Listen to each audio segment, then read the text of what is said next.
Hablando de música que trasciende a lo puramente musical, vamos a hablar de música para cine, Venga. que es a lo que venimos Venga, un poco. muy bien.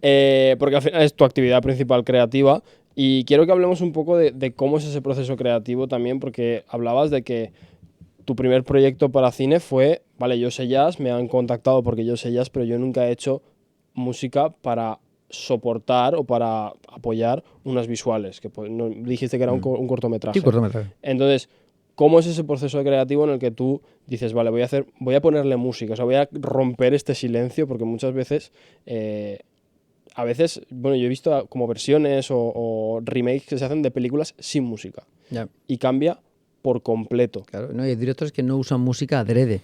Hay incluso statements de directores que crean escuela con no usar música. Lars von Trier es famoso por hacer una escuela de películas o de directores y un grupo de directores que no quieren usar música adrede, porque quieren que sea lo más realista posible. Posiblemente el caso más paradigmático sea la serie Breaking Bad, que es una serie de 5 temporadas, súper conocida, archiconocida, intensísima, con un desarrollo de personaje espectacular, y no hay ni un solo segundo de música en toda la... Está la intro y el outro y ya está, y no hay más porque música. Buscas ser súper... Si tú piensas en qué hace esta música aquí en el cine, en cuanto pienses eso te sales total. Porque realmente, ¿qué hace esa música ahí? ¿Por qué hay música? Si estamos viendo una acción de unas personas que están en una sala, ¿por qué hay música? ¿Por qué? No tiene ningún sentido. Si estuviera sonando en la acción, si es música que suena en la propia sala, ahí está lo de diegética, no diegética y todo eso, vale, ok. Si está sonando en la radio, si está sonando en el coche del personaje y tal. Pero si es música que está sonando para apoyar la secuencia o para transmitir una capa, me gusta, en vez de apoyar, transmitir algo que no se puede ver en la pantalla. Entonces, ¿para qué está ahí? Pues realmente por eso. Porque es la única manera de transmitir aquello que tú no puedes ver en la pantalla. O sea, si en una pantalla tú ves un personaje así, está quieto así, tú no sabes si ese personaje está triste, preocupado, está investigando algo, está, yo qué sé, inspirado, solo está así. Sin embargo, así, con música, una cara así, claro, puede ser desde lo más terrorífico, en plan, esta persona va a morir, pero además va a morir descuartizada, o sea, va a morir en plan terrorífico, va a ser un bicho de la tierra que se lo va a comer por cachos, hasta este tío está flotando, está pasando un momento increíble, está así solo porque está dando el sol, pero realmente está en un momento idílico, ¿no? Y eso es todo música.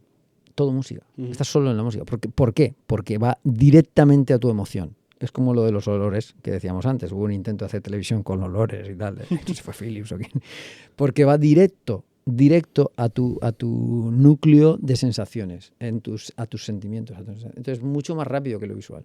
Por eso existe música en el cine. La película que más encajo en esa definición es Jaws, el tiburón, que la banda es espectacular, es que va es un paralelismo tan perfecto con la acción de miedo de que te pasa ahí el tiburón en cualquier momento y no te lo esperas, y no te lo esperas, y no te lo esperas. Cuando ves entrevistas de John Williams con Spielberg no se lo creía. Cuando John Williams joder, he tenido esta idea, y el otro decía, esta es como una realidad, esto no va a funcionar. Y digo, créeme, que luego van toda la orquesta y va a funcionar. Y siempre, hostia, no sé. Y hasta que no la grabaron, la vio montada y tal, el Steven Spielberg me dijo, joder, ¿cómo has dado en el clavo? Y ahí empezamos a entender, espera un momento, a lo mejor no tenemos que ser formales con esto. A lo mejor no tenemos que escribir como si fuera para un concierto, con una orquesta para un concierto o como para una sinfonía. A lo mejor podemos hacer sonidos y ni siquiera música. A lo mejor podemos hacer ruidos, a lo mejor podemos hacer percusiones que no sean un timbal bajo y no sé qué, sino podemos coger este sofá y darle hostias. A lo mejor podemos hacer algo con la voz. A lo mejor ahí fue donde, wow, espérate un momento, esto va de sentimientos y sensaciones, no de formalidad musical. Fuera de cámaras nos comentabas un poco cuál ha sido la transición.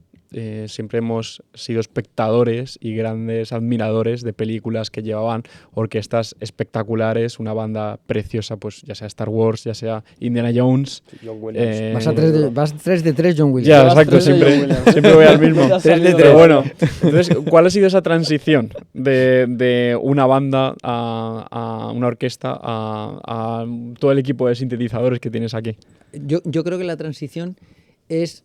El que empezó la transición fue Hans Zimmer.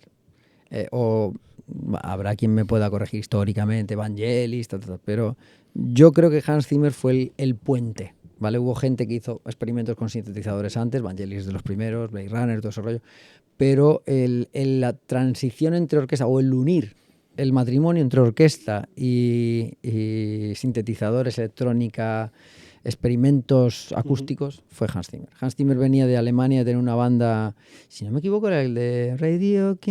Sí. O sea, sale en el videoclip. No, sale en el videoclip. Él tocaba sintetizadores y movidas en esa banda de pop y tal.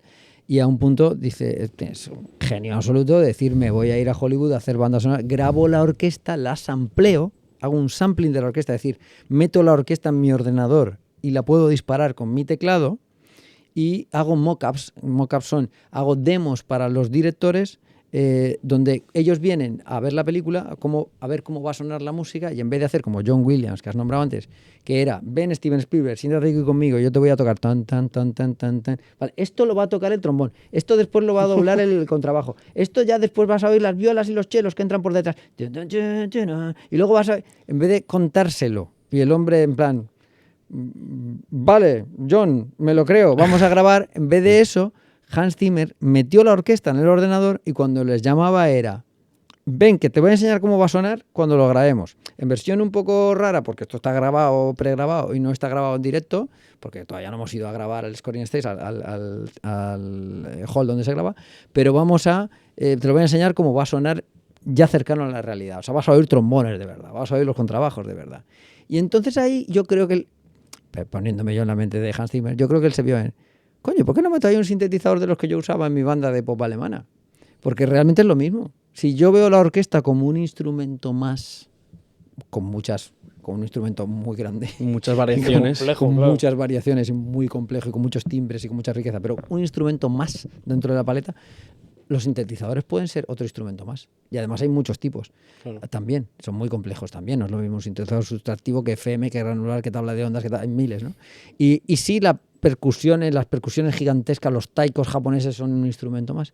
Y sí, los instrumentos exóticos son un instrumento más. Y sí, yo creo instrumentos aquí, desde cero, con cajas de madera, que son un instrumento más. Y entonces empezó a crear una paleta infinita de instrumentos. Ahora crea los suyos propios, ¿no? Que se va al fin del mundo a grabar voces, tal, no sé qué, los procesa, no sé qué. ¿Sí? Y eso ahora lo hace mucha gente. La banda sonora de Interstellar, por ejemplo, la grabó en una iglesia con un órgano de Londres, claro, y un coro cantando de espaldas a los micrófonos. O sea, yo creo que todos los compositores ahora exploramos el poder crear. Yo a mi aire también he creado pues instrumentos que he propuesto a los directores. ¿Te parece bien si hacemos esta percusión con unas cuerdas metálicas dentro de una caja, un tal, o con me acuerdo grabar un pad?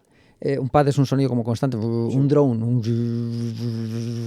con un violín y un póster de un festival que había, enrollé el póster y o sea, crear cosas, o con la voz he hecho muchísimas cosas, con la voz, por ejemplo para Élite, para la temporada 8, los créditos, hay unos que soy yo haciendo 40.000 veces, ahí como un loco y tal, y quedándome sin aire, literalmente mareándome y tal. ¿Por qué? Porque si coges eso, lo procesas, tal, te salen cosas muy guapas. O meter en un tema una pelota de tenis, por ejemplo, que hace plac, plac, plac, plac, y si las amplias, plac, plac, plac, plac, plac, plac, plac, crea un groove brutal. Plac, plac, plac, plac, plac, se crea. O sea, tú puedes jugar ahora con todo. Todo lo que suena es válido. Todo lo que suena es válido. Y suena desde esto hasta un violín Stradivarius de 1700 o lo que sea, ¿no? Y desafinado también. Y desafinado también, y la voz también, y gritando también, y rompiendo cosas también, y todo vale, todo el sonido vale. Entonces yo creo que Hans Zimmer fue el que abrió esa caja de Pandora enorme, que luego todos los demás han seguido explorando, y seguimos explorando hasta todo lo que se puede. Hay casos increíbles. A mí una banda sonora que me gusta mucho, y creo que es justamente eso que tú dices, es la banda sonora de Stranger Things. Netflix. Wow, es espectacular. Son de estos bichos que están aquí. Puro sintetizador, pero está también... Algunos de los que están aquí, ese por ejemplo, Juro 60, yo creo que tiene mucha parte que ver, y algunos otros, sí. Sí, o sea, al final es lo que tú dices, que es una banda sonora que no escuchas un solo instrumento de orquesta, escuchas pura electrónica, puro sintetizador. Porque es perfecta para esa serie. Es perfecto para esa serie. Hay casos que son icónicos porque son perfectos para la serie. O sea, si estás viendo una serie que está inspirada en los Goonies, en las pelis de los 90, en aventuras, tal, un poco sobrenaturales, tal. Evidentemente una banda sonora con sintetizadores vintage es increíble si logras hacerla funcionar de la manera genial que Kyle Dixon y no me acuerdo el otro. Sí, eran dos. Es Kyle Dixon y el otro no me acuerdo, pero esos dos han conseguido hacer. Son increíbles. Igual que ahora Cristóbal Tapia de Ver con White Lotus, que es todo percusiones, voces, sonidos selváticos para gente rica que está en unos resorts, en sitios idílicos del mundo y se machacan unos a otros y tal. Pues ese rollo selvático, sonidos de monos en la selva mezclados con percusiones súper tribales y tal, es perfecto. Ahora ha cuadrado, como ha ganado todos los premios. ¿Por qué es perfecto? Ahora, luego pasa, por ejemplo, que eso se vuelve a buscar y no funciona, porque ya no es perfecto. Yeah. No te puedes imaginar la cantidad de solicitudes de directores, productores que cuando hacemos con mi agente y yo, cuando hacemos pitching a proyectos, cuando intentamos presentar música para proyectos, lees la descripción de qué quieren y quieren algo que suene como White Lotus, porque ha ganado todos los premios. O algo que suene sería como Stranger Things, porque ha ganado todos los premios o porque es icónico. Es en plan, ¿pero tu serie qué es? No, mi serie es un drama de época con María Antonieta, ¿sabes? Es que no tiene absolutamente nada que ver con Stranger Things. Entonces, que a ti te guste Stranger Things y la banda sonora de Stranger Things, que funciona en Stranger Things, porque transmite algo verdaderamente icónico, verdaderamente el concepto, todo sale de la raíz de la verdad, no significa que esto tenga nada de verdad con tu serie. Claro. Tu serie va a necesitar otra música, que puede ser de época de María Antonieta o puede ser rap. Si lo que quieres hacer es disrumpir de una manera totalmente brutal, crear una especie de brutalismo sobre la historia de María Antonieta con un rollo moderno y tal. Increíble. O sea, puede ser eso, pero tiene que ser algo que parta de la verdad, de la sangre, que digo yo. De hecho, The Great Gatsby, la película la más nueva, por así decirlo, que está protagonizada por Leonardo DiCaprio, creo que de las primeras escenas hay una canción de Kanye West. O sea, para que veáis, está inspirada en los años 20, justo antes del crack del 29, entonces ese remix fue un poco... ¿no? Brutal, ¿por qué no? Y la María Antonieta de Sofía Coppola, si no recuerdo mal, la María Antonieta de Sofía Coppola tenía un montón de música indie moderna, como le gusta a ella, que es fan de Air y todas esas cosas, y que rompían totalmente, era una María Antonieta pop, y ya está. ¿Y por qué no, tío? Si María Antonieta probablemente en su época ella se sentía pop, se sentía la pop girl o la cool girl hasta que ya no se sintió tan cool girl al final, pero al principio probablemente se sentía la reina del castillo. Pasó a través de una cool arma, ¿no? Una cool gun. Un cool final. Pero háblanos en este podcast, Ricardo, porque te queremos preguntar también por la faceta esta emprendedora. Yo quería antes, por seguir un poco con el tema del cine, hablarnos de tus proyectos. Por ejemplo, tengo curiosidad por saber de todo esto, toda esta apreciación que haces de la obra de otros, tráetela a tu obra y, o sea, a lo mejor la pregunta sería ¿cuál es de todos los proyectos que has hecho, de todas las bandas sonoras que has hecho, cuál es la que más cariño le tengas o la que más orgulloso quizá te sientas del resultado, de cómo ha funcionado? Es muy difícil elegir. O simplemente del proceso de haberla creado y decir, mira, aquí es donde más yo he conectado con lo que estaba haciendo. Wow. Es muy difícil, es súper difícil elegir. Es súper difícil porque eso es como elegir el niño, tu hijo que más te gusta o algo así. O sea, cada creación, quiero decir cada proyecto, pero no me gusta llamarles proyectos. Cada creación, cada obra de arte visual, puede ser más comercial, menos, puede ser más pequeña, más grande, puede tener más presupuesto, menos. Pero en cada una tú pones el alma, por lo menos yo pongo el alma igual. Hay veces que he hecho cortometrajes de amigos, de aquí, que es, por ejemplo, me acuerdo Cuando haces pop, que es un cortometraje, invito a todo el mundo a verlo, yo creo que se puede ver online fácil. Cuando haces pop, pues es un cortometraje loquísimo de mis amigos, hay unas actrices estupendas y a mí me encanta, vamos a hacer un western pero moderno, con un rollo de chicas en la carretera, un asesino en serie, pero que van un caballo, pero te digo... A ver, y lo veo y digo, guay. Entonces me dicen, ¿y cómo tiene que sonar? Como Morricone, tío, como Morricone. Vale, vamos a... Pero en rollo casi cibernético, o sea, casi Morricone pop. Sí que es verdad que quizá cuando los directores te piden cosas, o no saben explicarlo de la mejor forma o realmente no saben lo que quieren. Muchas veces, cuando son directores... Lo voy a decir en crudo. Cuando son directores buenos saben lo que quieren, cuando no. Period. O sea, punto y final. O sea, es así, claro. Cuando un director es bueno, tiene una visión. y sabe perfectamente lo que quiere. El caso mejor, vuelvo a David Lynch, que es uno de mis directores absolutamente favoritos y artistas favoritos en el mundo. David Lynch tenía la visión tan clara de lo que querían todo, que en la música se sentaba con Angelo Badalamenti al piano a componer con él. Entonces le decía, Angelo, hay muchos vídeos online donde lo puedes ver el proceso, ¿no? Le decía, Angelo, Laura Palmer está en el bosque y tal. Y entonces Angelo, solo con el piano, ¿no? Pero ahora hay una luz, viene un coche y ves las luces, es oscuro, pero da el tío. Pero ahora hay un disparo, Angelo, ¿no? Y el otro, no, Angelo, eso no es, el disparo no es así, ¿no? Entonces va componiendo con él. Y el Angelo lo graba todo con una grabadora para luego recordar qué quería, pero ¿quién está componiendo ahí? Porque al final el compositor es un Bessel ahí, como una especie de trans. O sea, están como los dos contando una historia a la vez, pero con distinto... Es maravilloso. Ese es el ultimate. O sea, porque ¿quién crea la película al final? ¿Quién es el visionario de la película? ¿El director? ¿El productor? ¿El guionista? ¿El compositor? ¿El production designer que hace todo el setup? ¿El vestuario? El director de fotografía que va a elegir cuál es el que es el compuesto de todo, claro. Son todos. Entonces, son todos, pero la visión original central de todo, la que está arriba de todo, a la que todo el mundo tenemos que referirnos y preguntar todo el rato es el director. O es como debería ser. El director tiene una visión o debería tenerla. Si el director no tiene la visión de ciertos aspectos de la película, la dirección de fotografía, la música, está bien que se deje aconsejar o que se rodee de un equipo en el cual confía. Y confiar significa proponme ideas y me fío y voy con ellas. Cuando el director no sabe lo que quiere o es inexperto, no tiene una visión, entonces empieza no es eso, es esto otro, es esto... A todos nos pasa, sobre todo al principio, cuando trabajamos pues, con gente que está empezando también a dirigir y así. Y es un dolor de cabeza infinito porque si no sabes qué estás creando... Pero me ha pasado en series... No voy a decir, y no es de las últimas, y no es de las grandes, y no es ninguna que podáis pensar, pero me ha pasado en series el ver esa dualidad de el productor quiere una cosa, el director quiere otra, y estamos haciendo dos series distintas. Yeah. Yo estoy haciendo una serie y tú estás haciendo otra. Y entonces el compositor, el director de fotografía, el vestuario y tal, están recibiendo una orden de aquí y una orden de aquí que son completamente contrapuestas. ¿Y cómo acaba eso? Pues yo recuerdo un cue, una cues le llamamos a las músicas que van a cada música, música que va.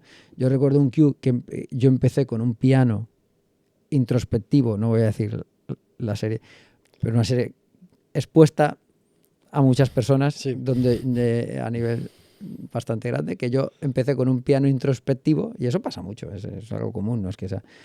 Yo empecé esa música con un piano emocional, introspectivo, bla, bla, bla, cuerdas, no sé qué, después de 15 iteraciones o 16 iteraciones, acabé con taikos, que son tambores de guerra japoneses que ocupan esta habitación entera, pum, pum, pum, en la misma secuencia, al principio.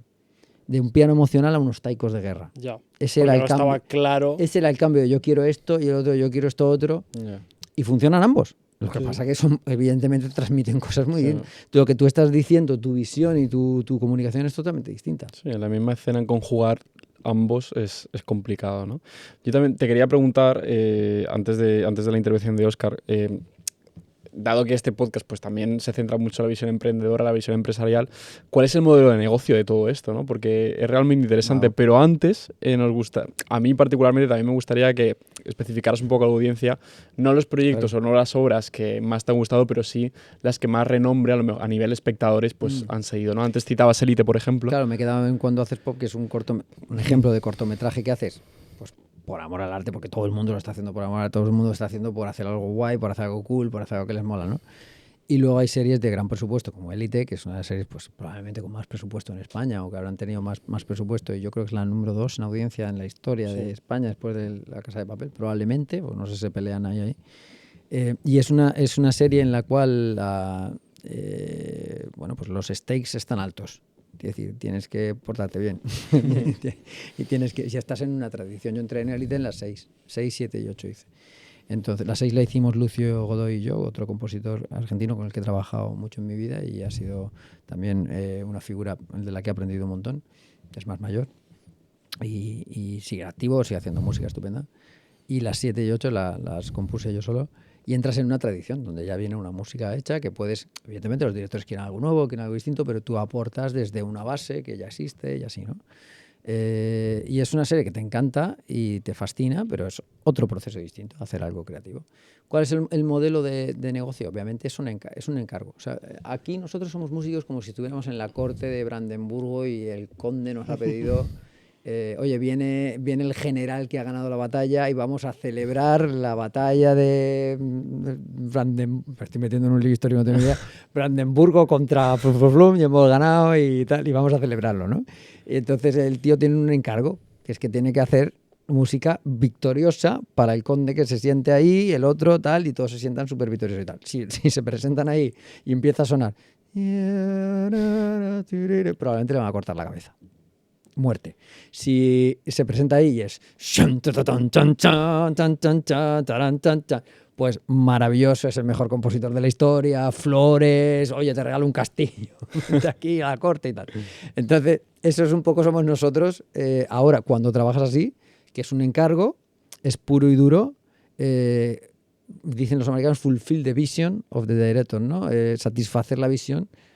Pero esa era un poco la visión que tienes de Elite, ¿no? O sea, te encargan a ti un megaproyecto y entonces es como... Son mucha música, sí. Y siendo que no empiezas desde la temporada 1, que a lo mejor puedes hacer tu propuesta más inicial. Si ya empiezas en la temporada 6... Correcto, les propones dentro de un margen. O sea, tienes un margen de movimiento donde puedes proponer cosas. Pero hay algo que claramente se quiere decir y tú tienes que hablar con dirección y con producción para entender qué queremos decir, dónde vamos con esta temporada, dónde vamos con estos personajes, qué están pasando estos personajes en realidad. Partes del guión, te lees el guión, lo intentas entender, lo debates con el director, con la directora. Oye, ¿dónde quieres ir? Yo recuerdo conversaciones pues geniales con directoras de Élite, con directores, viendo dónde vamos a llevar estos personajes. O sea, por qué están pasando aquí, qué está sintiendo ella cuando está en la habitación llorando porque el novio la está maltratando, porque tal, por qué infierno está pasando, pero qué matices hay en ello. Y entonces tú puedes aportar esos matices que no están en la pantalla porque has entendido cuál es la visión, qué es lo que hay detrás, ¿no? Y obviamente tú puedes aportar de tu propia cosecha, pero siempre estás dentro de una visión en la que estamos aportando todos. Todos estamos en un barco y todos estamos remando hacia el mismo puerto. Y tenemos que aportar todo lo mejor que podemos. Es una función así. En cuanto a cómo funciona económicamente, un estudio de música para cine tiene un compositor que es la cara visible, se llama Head of Department. Yo sería el Head of Department de esa serie, por ejemplo, de otras pelis o series que he hecho, ¿no? Y debajo del Head of Department, si quieres, si existe esa estructura, pues hay un equipo de personas, ¿no? Que pueden colaborar de una u otra manera. Depende si el proyecto es enorme, si el proyecto es pequeño, si el proyecto es minúsculo, a lo mejor solo hay una persona. Si el proyecto es más grande, pues hay un equipo debajo. Puedes tener compositores que hacen additional music o música adicional, que cogen pues música preexistente y la adaptan, por ejemplo, hacen lo que se llama conform, que es conformar músicas existentes, cambiar un poquito y adaptarla a una secuencia que dice lo mismo o está en el mismo universo. Eso es un trabajo, ¿no? Hay otros trabajos que son asistente técnico, asistente de composición. Hay trabajos de orquestación, que son gente que coge lo que el compositor ha hecho ahí, lo que estáis viendo ahí en el fondo, que son pues mis notas que yo he escrito ahí, y las pasa a una partitura para poder ir a grabarlas con una orquesta. Y además las embellece, añade otros instrumentos extra, que lo hacen más grande o más lo que yo le quiera transmitir. Luego vas a grabar y están los músicos, y está el ingeniero del estudio, y está el copista que ha hecho las copias para que cada músico pueda tocar su parte dentro de la partitura general. Y el orquestador muchas veces tiene un asistente de orquestación. Y luego la música se trae y se mete ahí y se mezcla. Y para eso existe un mixer. Y el mezclador, que normalmente tiene un asistente de mezcla. Y todo. O sea, todo eso es un proceso que puede haber en una banda sonora perfectamente 50 personas. Claro. Sin contar los músicos de la orquesta, que son otros 80 y pico. Contra más presupuesto hay, más personas más hay, ¿no? personas o no. O sea, depende de la banda sonora y así. Yo ha habido muchas bandas sonoras, incluso de series, e incluso de series tan potentes como Elite, que he hecho yo solo. Me he sentado ahí yo solo y lo he hecho todo. Y son 126, 128, 130, 140 piezas de música con sus versiones y con todo. Y he entrado en modo monje y lo he hecho absolutamente todo yo solo. Y hay otras en las que he usado un orquestador, he usado gente que me ha ayudado porque teníamos menos tiempo, porque me gustaba trabajar con ese orquestador, porque iba a aportar algo que yo no podía aportar. Yo normalmente suelo dirigir la orquesta, cuando he grabado con orquesta, con cuerdas, sí, dirijo yo. Hay gente que no, que prefiere no dirigir, prefiere estar en el booth detrás y dejar a un director de orquesta dirigir y él está con el director viendo lo que hace, ¿no? A mí me gusta estar con los músicos, tiene sus pros, sus contras. Tiene sus contras porque no evalúas el global, pero tiene sus pros porque estás ahí con la madera y con la cuerda, y a mí me gusta, y con el viento metálico. Y bueno, pues depende del proyecto, haces un equipo, montas un equipo u otro, ¿no? Hay veces que te entra un proyecto, se ha caído un compositor, necesitamos un compositor. Ya son 8 capítulos de música y tienes 3 semanas. Y yo he visto a gente en esas situaciones. Yo, gracias a Dios, no he tenido esa situación en concreto. Puede que la tenga ahora. Mi agente me llamó ayer y me dijo algo que no sé si va a pasar o no, pero si pasa es una situación así. Pero he visto gente hacerlo. Y he visto a gente hacer series en una semana. Ostras. Con un equipo de 5 o 6 compositores. Imagino que vamos ahí... a usar estos sonidos, vamos a usar esta paleta. Este es el motivo principal. Este es un motivo de este personaje. Vamos a hacer este tipo de armonías, este tipo de... Esta secuencia para ti, esta secuencia para ti, esta secuencia para ti, go. ¿Sabes? Imagino que ahí Brutal. El presupuesto, el caché se dispara un poco cuando estás apagando ese fuego. Y otra vez te digo que depende. Ya. De 1000 cosas. De 1000 cosas. El caché es algo que en el mundo artístico es la cosa más fluctuante. ¿Cuánto se cobra por hacer ¿Cuánto se cobra por minuto de música? ¿Cuánto se cobra por una película? Es completamente impredecible. Y para una misma persona, con una misma trayectoria, es completamente impredecible. Yo estoy seguro de que Hans Zimmer, que dices, pero si cobra millones por una película. Yo estoy seguro que Hans Zimmer habría películas que haría gratis o pagando. Ya. Así simplemente por el hecho de hacerlas. Correcto. Por hacerlas y que no cojan a otro, porque Hans Zimmer es el máximo mundial, pero no es el único que es el máximo mundial, porque John Williams también. Claro. Entonces dices, coño, pero... O sea, todo el mundo tiene competencia a su nivel, ¿sabes? Entonces yo estoy seguro de que hasta Hans Zimmer o John Williams o Thomas Newman, que es para mí mi ídolo es Thomas Newman, no es Hans Zimmer o John Williams tanto como Thomas Newman, que para mí es el máximo. Yo creo que hasta Thomas Newman hará películas que diga, es que joder, es que por esta película mataría por hacerla.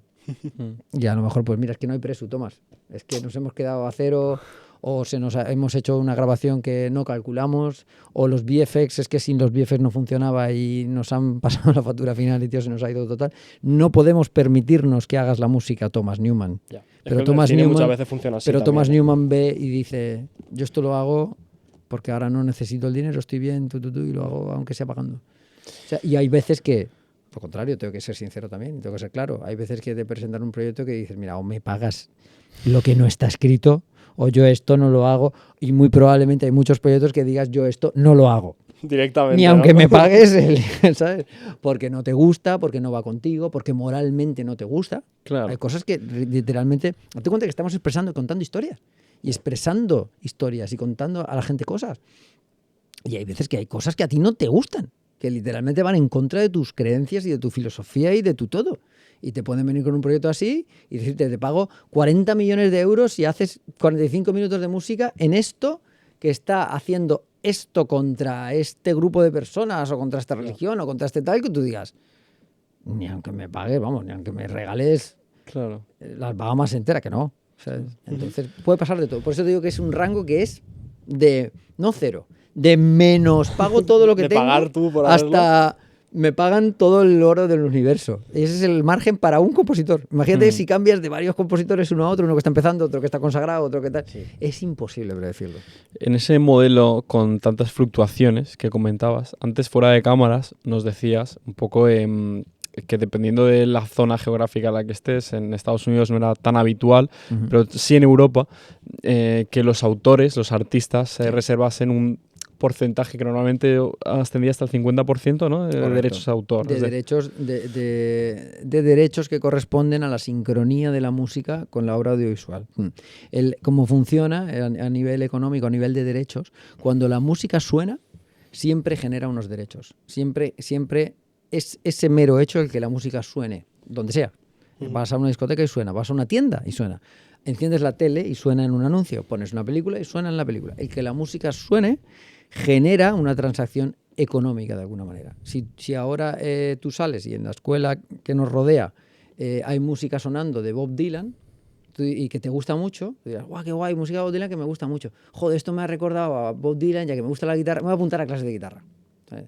Entonces esa música se usa de una manera que ha generado una transacción económica. Si tú vas a una tienda y está sonando Madonna y tal, es una tienda que vende ropa de fiesta de chicas, tal, no sé qué, y están las chicas escuchando Madonna y tal, y mola un montón, o están escuchando Taylor Swift, pero más, o Dua Lipa, vamos a decir, que es más disco, más tal, y venden ropa disco y tal, hostia, es que esto me ha recordado que esta noche salgo con el chico que me mola y tal, voy a comprarme una minifalda. ¿Sabes? Eso es algo que es una transacción económica, el que haya sonado esa música. Y lo mismo pasa, evidentemente, en un anuncio que te está vendiendo algo, y lo mismo pasa en una película que está contando una historia en la cual un estudio está cobrando la entrada de cine, o está cobrando la suscripción a la plataforma que sea, o está cobrando X, ¿no? Claro. Entonces eso genera unos derechos. Esos derechos, hay distintos modelos en el mundo de cómo llegan a la persona que lo ha creado, que es el compositor. Hay modelos en los cuales dicen el encargo de la productora al compositor de hacer esta película fue de la productora. La productora le paga todo al compositor, le paga por el encargo, que sería el concepto de Mozart, conde de Brandenburgo, te he pagado todo. No sé ni si Mozart tuvo algo que ver con el conde de Brandenburgo, que en este momento ya le suenan los oídos, pero bueno, de Viena o algo, ¿no? Le paga el encargo, boom, le paga los X millones de euros de la época, y se acabó. Cuando se toque la obra, Mozart ya no cobra nada. Mozart está ahí viéndola, aplaude, se ríe y se va a su casa. En Estados Unidos, en muchos tipos de exposición de la obra cambia con theatrical, con cine, que con tele y tal. Pero en muchas ocasiones el compositor ya ha cobrado, se llama buyout, cobra todo de primeras, y eso se puede exponer a 150 millones de personas o a 3 que no genera nada. Ya está pagado. Sin embargo, en Europa, por ley, el compositor no puede soltar más del 50% de sus derechos de sincronía, de lo que va a generar la obra, del publishing right, que se llama. Lo que va a generar la obra, dentro de los publishing right hay muchos derechos distintos, pero uno de ellos es el derecho de sincronía, o de sincronizar la obra con una obra visual, bla, bla, bla. De eso que genera, el compositor cobra el 50% y el otro 50% va para el encargador de la obra, que suele ser la productora de cine. Entonces, sí, cuando Élite se ve en la tele, yo cobro. Cuando El desorden que dejas se ve en la tele, Lucio Godoy, que la hizo conmigo, y yo, cobramos los dos. Probablemente cuando Dune se enseña en cines americanos, si no lo tengo mal, Hans Zimmer no cobra. Porque ya cobró una millonada antes. Claro. Pero o sea que la música genera ingresos pasivos. Por supuestísimo. La música genera ingresos pasivos. Y además en España tuve la... Uy, no suena un teléfono de fondo, pero bueno, obviémoslo, que eso es mi vida. Tengo un teléfono al lado de mí. Esto que me pregunta siempre, ¿qué hace el teléfono ahí? Y digo, si eres músico conectarte con y empresario, el exterior, tienes ¿no? que tener el teléfono, exacto, conectarte con el exterior. El que Hans Zimmer haga la banda sonora de Dune y no cobre, es un modelo, o sea, la hace en gigantesco y ya está. El que el compositor europeo lo haga así, cobra menos, o sea, cobra menos de primeras y luego va a seguir cobrando después, y puede ser un modelo más rentable a largas porque tire más. Pero en España hay un modelo único, que es a lo que iba, que es que el compositor cobra no solamente por haber compuesto la obra, sino por haberla tocado. Porque el performer tiene derechos retroactivos. El performer también.